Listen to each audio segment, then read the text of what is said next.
Okay, guys, I'm gonna start this again. I always get a little nervous every time I get on here because I'm kind of used to this right here. But let me see, can I get my lightning intro going? I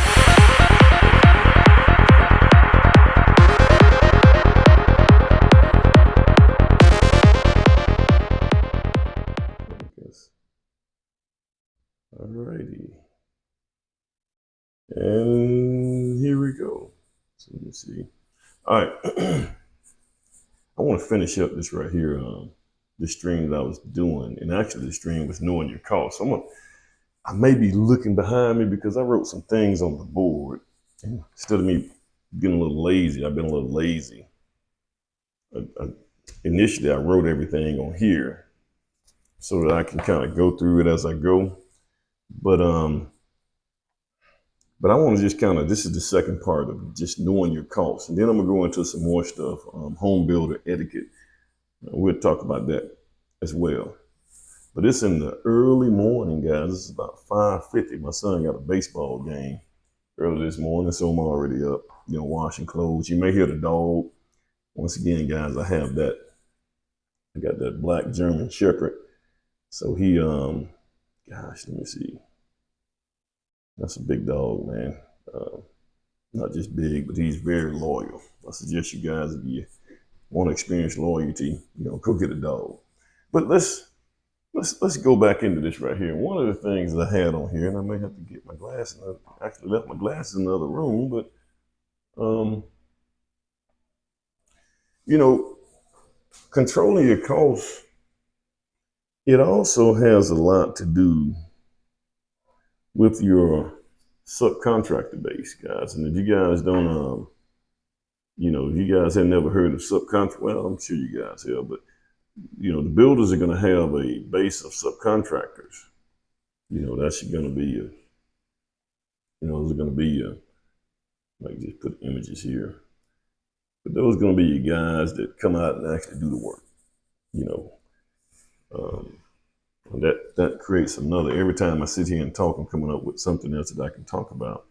But your subcontractor base, those are the guys who actually come do the painting, sheetrock. Then you also have your MEPs, your mechanical, electrical, plumbers, and then another one would be your suppliers. These are the guys who give you, who provide the product for you so that the subcontractors can put it in, install it. And you guys got to understand that a house is, a typical house have almost 300,000 parts that you're assembling together. And as a builder, guys, I don't, I don't need to be hands on anything. I have to control, reach out to my subs to get them to come out there and do all the work for me. Now I do something like clean up in some cases because you can see a lot of your issues and your problems when you clean up. But controlling your subcontractors, that is I'll be honest with you, that is I got my cursor way over here. That's a hard job, guys. Just getting your subcontractors to get out there and just the time and getting them to show up on time because they got other jobs going on too. Um, and we say that if I pay my subcontractors more, let's just say for instance, and this is what me and this other builder was talking about too, which in some cases actually I think it does work.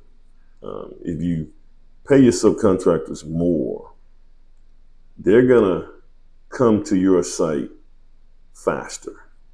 They'll show up for you. Now, I don't necessarily say paying them more is a thing. I think was paying them more does make a difference. So if I got a framer and my framer is here in the Birmingham area, if they get in, let's just say 550 a square foot, the frame, and that's usually everything under the roof. So you got a deck, a covered deck, you got to include that into the square footage as well. But if you're paying them 550 a square foot, the frame, and let's just say another builder comes in and is going to pay him 750 a square foot the frame. Um, that's going to, it'll make framers think about, because in the grand scheme of things, you're looking at the difference of about $5,000 to $6,000 just from that $1. Um, if it's got a $5,000 house, 5,000 square foot house, also if you got a 3,000 square foot house, that's a difference of $3,000. So that does make a little difference. I say it does. I think it would kind of push the crews to probably be more likely to come to your job site. But one thing that really, there's another thing that really makes guys want to show up, or make the subcontractors want to show up on your site versus somebody else, is when you pay them. If I was paying somebody, let's just say I'm using the analogy of I'm going to pay them $650. So say I'm paying them $650 a square foot, and another builder is paying $6 a square foot. But this other builder pays them every Friday. Every Friday they get their draw, versus me paying them every 2 weeks when the banks give me my draw. Well, I know that's a little difference in cost, but I can assure you that those framers would rather come to that guy who pays quicker or pays every Friday versus the one who pays every other 2 weeks or once a month or something like that. Because a lot of these subcontractors, man, I'll be honest with you, man, a lot of these guys are living day to day. They live day to day. And, I hate to say it, guys, but as a builder, it's almost like me, what I do is I run an adult daycare service. This is what I do. You give him a washing machine. He's telling me to come unload the clothes. But this is what just dealing with the subcontractors. Yes, that pay does make a difference. But the biggest thing I think that really moves those subcontractors is when you pay, how often you pay. So if you're holding them up and you're not paying them on time, those guys don't want to come to your site. They're going to think about it. If you always owe them, they're not going to want to come to your site. They want to come to the site with the builders. It's going to pay. If they can get more, that's fine. But how often do you pay? I think is more critical than anything. But controlling the subcontractor is a big challenge, guys. I like to think about, building a home or building something. The bank's going to give me a whole bunch of money, or the homeowner's going to give me a pot of money. And my job is to make sure that no one gets too much out of that pot. Now watch the hand. They're sticking their hands in there, grabbing the money out. But, I'd make sure, hold up, are you getting your fair share? I hit that hand if they're not, if I think they're not getting their fair share. And my job is to make sure that, at the end of the day, when everybody's finished reaching in that pot or getting their share out of that pot, I have to make sure I got something for me left. That's kind of what the builders are, guys. But let's discuss some things, man. So you have to control those guys, man. It's really, like I said, it's really hard. And like you're not going to control the suppliers. Like I said in the previous video, those guys, especially the concrete, the lumber, where there is not like a lot of people that does it. So there's not a lot of competition. And, it's very difficult for a starter. We talked about this. It's very difficult for a starter company to come in and be competitive with the guys who's already established. So those guys, those big concrete, lumber, drywall, things like that, roofing products. The roofing is a little bit more competition, but those things they're in control. They have leverage. They have leverage because if you're going to get some lumber, you got to go to them. You got to go to one of them. And like I said, if these suppliers are colluding with one another and they kind of know each other, and that's why I'll be honest with you, if you pick 5 lumber companies in the Birmingham area, which is where I am, if you pick five 5 lumber companies. I guarantee you, when you look at the cost line item per line item, there's probably no more than 50-cent variation between the two costs from all 5 of them. I would even say it's less than 50%. I mean, 50 cent, 50 cent. So if I got a 2 by 12 that's 16 feet, I'm gonna say 2 by 12 is, let's say, 10 feet. I don't know, it may cost $25 or whatever. If it's $25, I guarantee you, every 5 of those lumber companies are gonna be within 50-cent range of that amount. It's just how it is.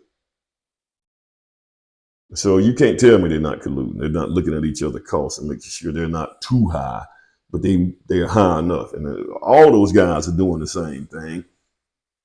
It's very difficult to control those guys. You can't control them. So as a builder, we can't control those suppliers.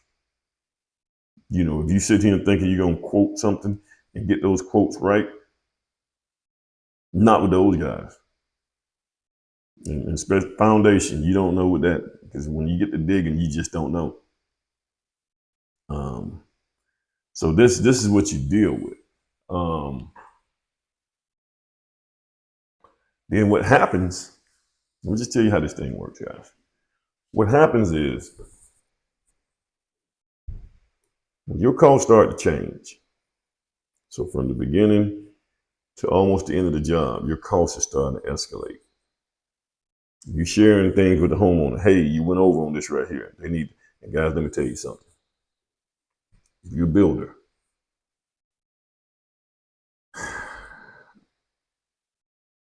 if that homeowner wants to make a change, and this, guys, I'm almost seeing now, this is probably going to go into a part 3. But if that homeowner wants to make a change, or if you guys have allowances and budgets, and I don't like, we don't need to call them allowance. Well, you call allowance or budgets on, like, say for instance, I have an allowance or a budget. Let's use budget on the foundation. I set aside, I don't know, $30,000 on the foundation. Guys, before you go to the next phase, like to the framing, to go vertical, you need to collect that money. You need to do a change order. This needs to also be included in your contract. You need to do a change order, and you need to collect that money before you go to the next phase. Stop that job site. Stop right in the tracks until that money is paid. Because if you, I've done favors, guys. I've tried to help homeowners out and try to keep going, and just use the money from the bank or the lending institution that they got the money from, that they getting draws from. I've tried to use that money, and then just get let them pay on the back end and stuff like that. They're not going to pay it. They're not going to want to pay it, and they're going to look at that. They're going to look at that, even if they sign the contract and the contract say, "Hey, if you go over on this foundation, you got to pay another $5,000. If you go over $5,000, that's coming out of your pocket. Now, if you go under $5,000, say for instance, I budgeted $30,000 and it ended up costing me $25,000, then they get that $5,000 to ship to somewhere else. Now, here's the weird part about it, guys. Most homeowners, and if you don't have this in writing, you're gonna be in trouble. If you don't have it in your contract, you're gonna be in trouble. If you tell them that if you go over 5,000, they usually gonna have a problem with that, because they got to come out of their pocket $5,000 on that foundation. But they don't have a problem if they go under and they give an additional 5,000.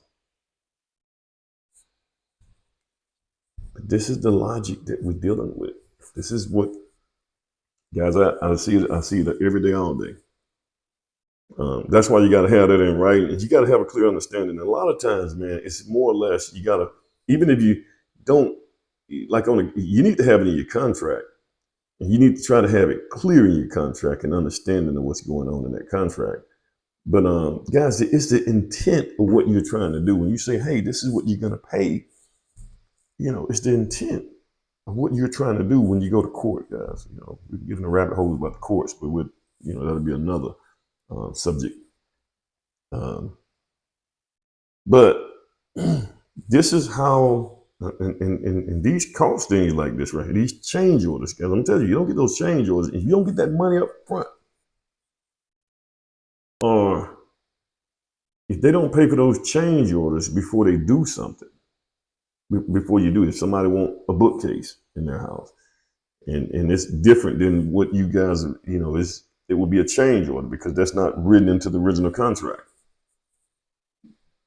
Well, you need to you price that change order out. You give them a change order invoice, and you say, "Hey, before we can do this change order, you need to pay this, this, and this, or whatever that cost is." And the biggest problem that a lot of builders have with change orders is that it takes you trying to move on that house, man. Those change orders will slow you down. I mean, you get people keep making changes. You can never, ever get to the point where you can finish. This is what happens. This is why the change orders are problematic when it comes down to building, because builders want to finish. See, my time, the time that I'm there, I need to get done quick. See, a lot of homeowners think that we don't have a problem sitting here supervising the house for a year. Yes, we have a problem too, because I could have finished that job, went to another job, and keep my profit and make more money. So it's a benefit for me to hurry up and finish your job just as well as to hurry up and get you in the house. No builder wants to sit here. We want closure on jobs. We don't want to sit here and just sit here and supervise a job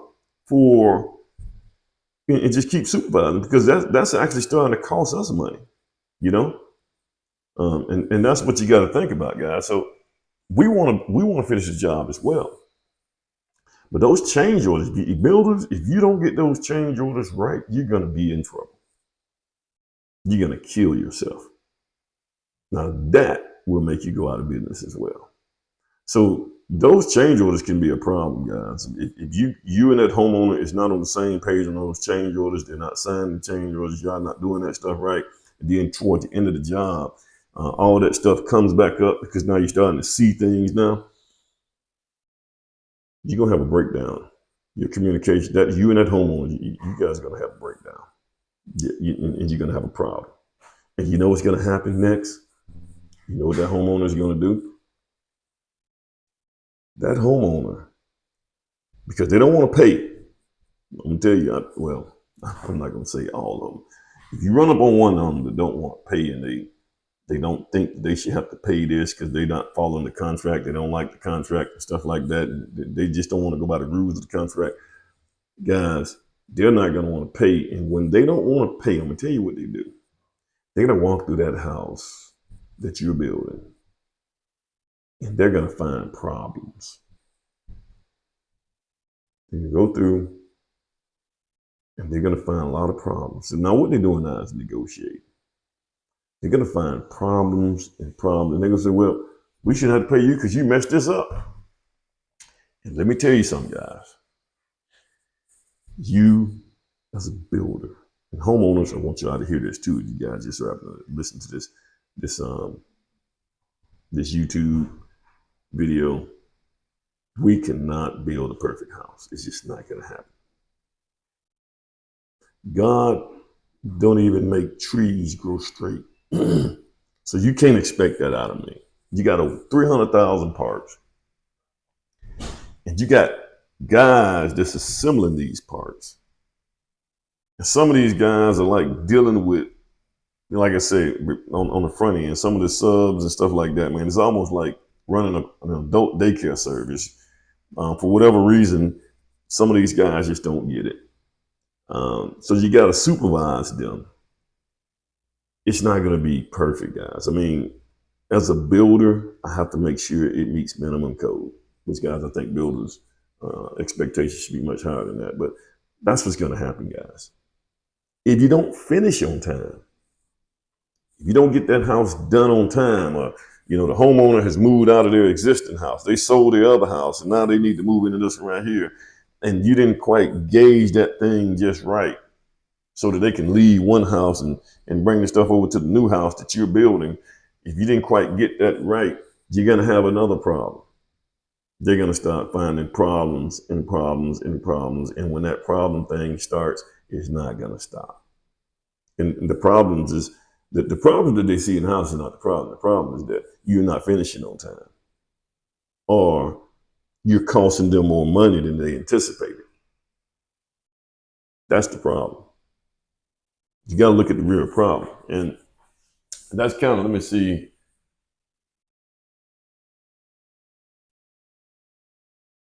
And there was one thing, let me see.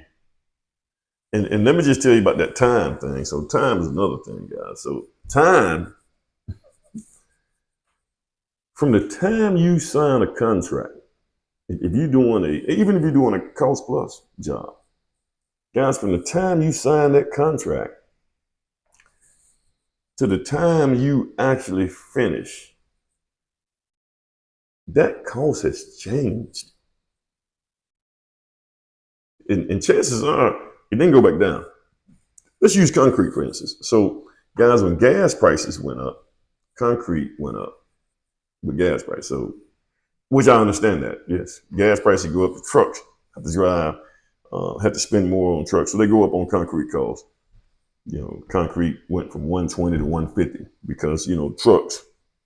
Here's what happens, guys. So when gas go back down, you know, because gas fluctuates, but when gas go back down, they don't change that. They don't reduce the cost of the concrete. Whatever that cost when it went up, that becomes the new norm. It keeps going up. So that's kind of what happened. So the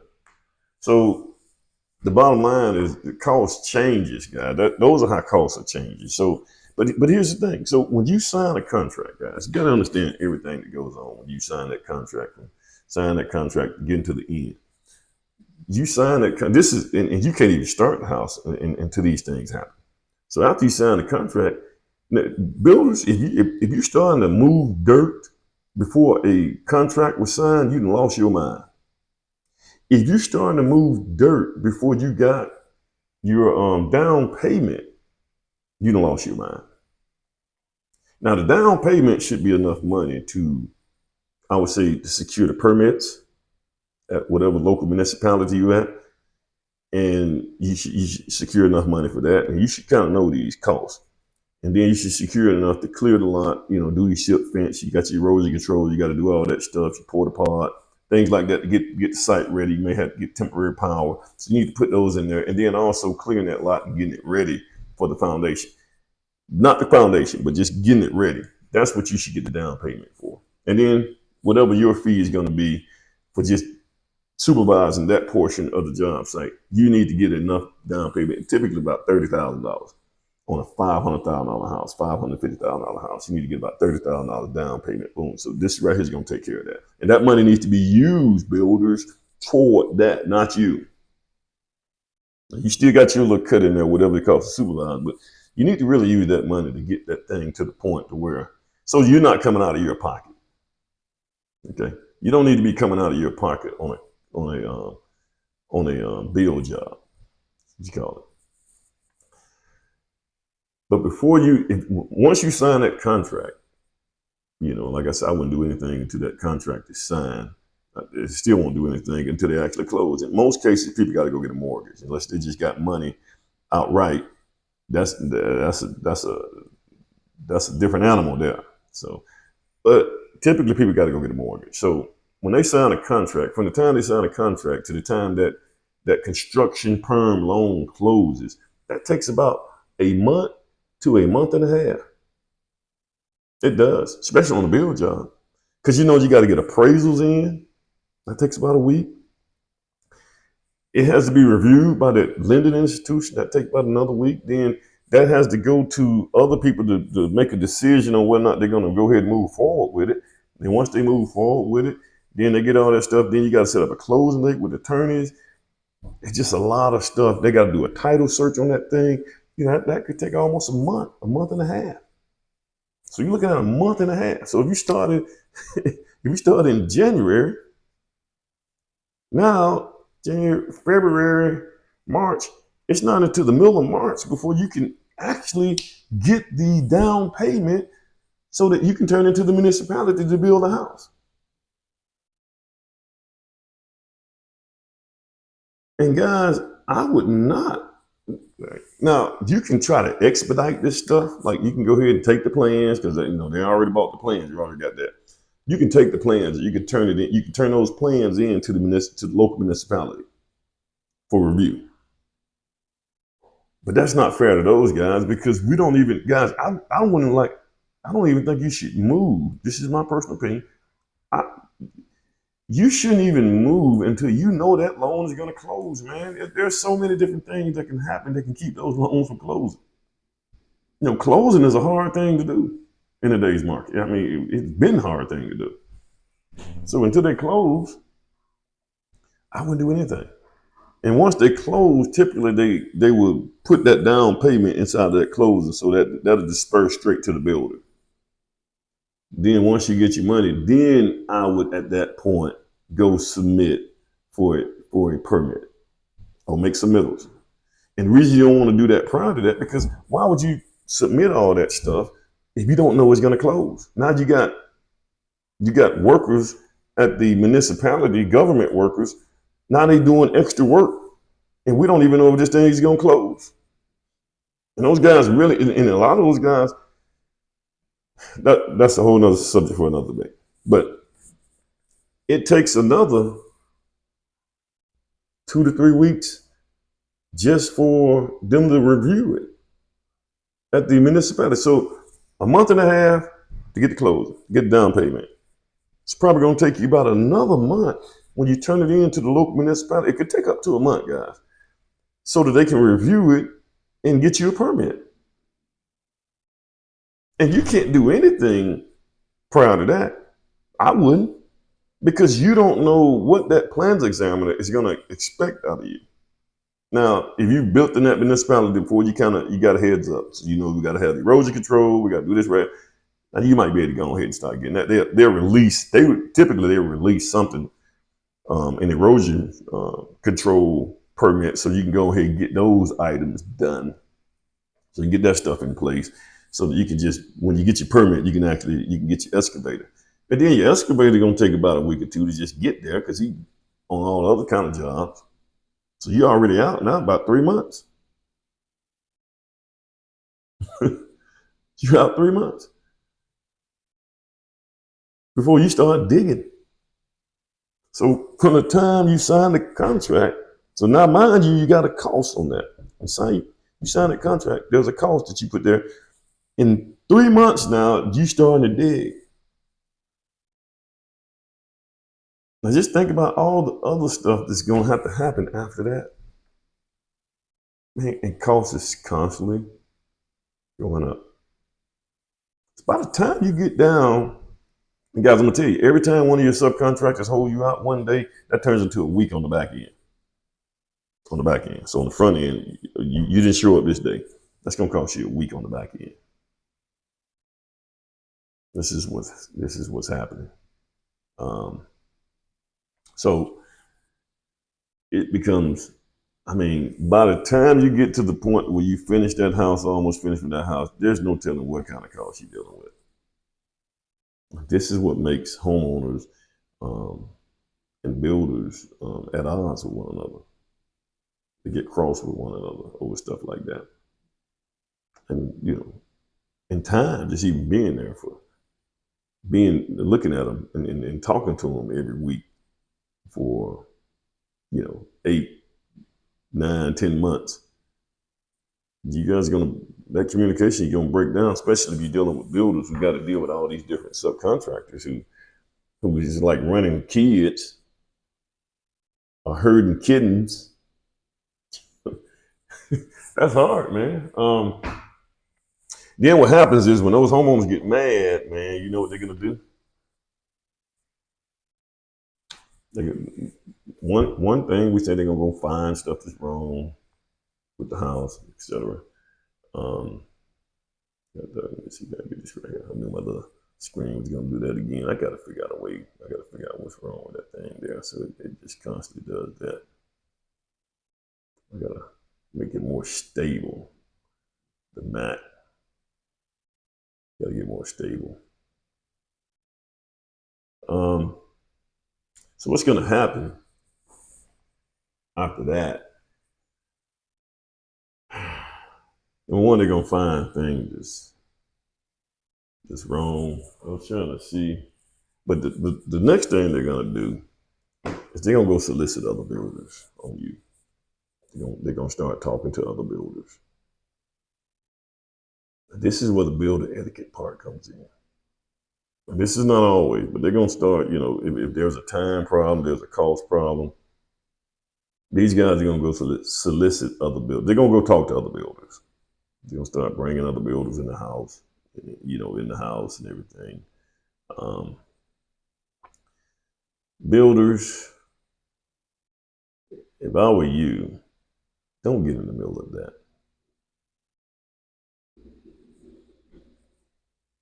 Unless the builder just stopped. There's no activity going on, and the homeowner was trying to contact the builder, they can't get them, and they won't return phone calls and stuff like that. And the person has initiated a part of the contract to engage with the builder to keep things moving, and the builder just haven't responded. Then I would just, I'd probably get an attorney involved at that point. But in that case, yes. But guys, if the house is being built, things is going on, and you're a builder, don't go in there. I just wouldn't do it. Even if the homeowner begged me to go in somebody's house, I just wouldn't do it. I just wouldn't go in. Because here's the thing, man. When you walk into a builder's house, I don't care how good that builder is. As a builder, you can find problems. And what they're looking for, in most cases, that homeowner is looking for an ally. They're looking for somebody that's in the field, that's their expertise, to side with them against that builder, or against you as a builder. That's what they're looking for. They're looking for an ally, and they're looking for reassurance that they weren't wrong, that they were right, and that kind of stuff. If I was a builder, don't get in the middle. I had a homeowner call me about another builder that I knew. And I didn't know him, but I knew of him, and I've seen his work before. I just simply told the homeowner, hey man, it's hard to build today. Now, if I do see a problem, if I just so happen to be somewhere and I saw something wrong, and I do see a problem, and I know that builder, I'm probably gonna pick the phone. Hey man, I saw this right here over at your site, man. You might want to look at this right here. This can help you out. But guys, be careful when you go into these other builders' houses. I don't think to me, if it's somebody that's building a house, I won't go in their house. I got a house that's being built right next to my house, guys. Builders building a house. And I talked to the builder. I know the guy. I would not go in that house. Especially if you guys are in the same market. Especially if you guys are in the same market. See, now, there are certain builders that just don't cross markets. Say, for instance, you might have D.R. Horton, they build like beginner family homes, and another builder, semi-custom, he builds, the one D.R. Horton say if they build starter home, the other guy builds, second time homes. Well, this other guy's not going to try to build starter homes like those guys. So I don't really see a real problem if they're kind of looking at each other's product and just kind of gauging the market. But don't do it. I just wouldn't do it. That's just me. Not only that, man, I mean, what if the builder pulls up while you coming out? He's going to think, oh, man, what's going on? Even if I was doing a spec home, you guys know what a spec home is. That's when I just build a house and I get done with it, and then you just come in at the end and buy it. I still don't go in the house. Like this one is right next to me. There's a spec home. He actually got it under contract right now. I'm not gonna go in that house. I might go into the house and the homeowner might walk in there. A potential homeowner might walk in there. We may start talking. And why do you do this right? You just killed the sale. It's just not a good idea. Stay out of their houses, man. Just you know, I don't know, man. That's just kind of the edit. That's just now. If another builder comes in, I know some builders that, hey man, I've been, I'm so connected to this right here. Can you come in? I've had builders, hey man, can you come over and look at this right here and let me know what you think? Inspector said I need to do this right here. You come over and let me know your interpretation on this. Oh yeah, I go over there then, you know. But I just don't do that. I'm talking negative about another builder, guys. I mean, I don't do that. That's just not a good idea, especially with the homeowners. Now you fix to get yourself in a law. You finna get yourself tied into being an expert witness in a lawsuit. It just ain't worth your time. And those are just some build etiquette. Hey guys, once again, like, share, subscribe, thumbs up, thumbs down. If you guys got subject matter that you want to see me do, let me know. There's something that it's just kind of some content that you guys thought about that you want to get my take on it. I'm always open to that.